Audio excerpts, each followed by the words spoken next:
Lost your HiSense Roku TV remote, or maybe it's not working properly? No worries, you can still control your TV using button function, a few simple tricks even without the remote.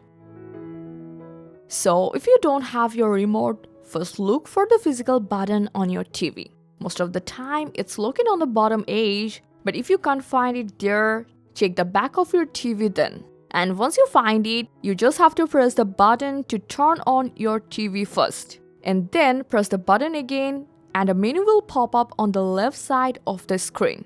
So from here, you can navigate through options by pressing the button multiple times like an arrow control. So you can select input like HDMI or multiple HDMI and then AV or live TV.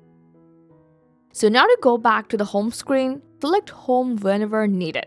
And finally, to turn off your TV, just highlight the turn off TV option and then it will start countdown.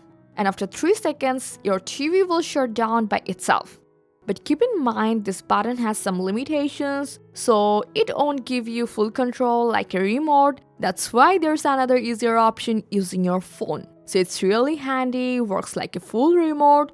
So if you need help connecting your phone to your TV, check out our dedicated video on that. And that's it. I hope this guide helped you a lot. Thanks for staying tuned with Fix269 till the end.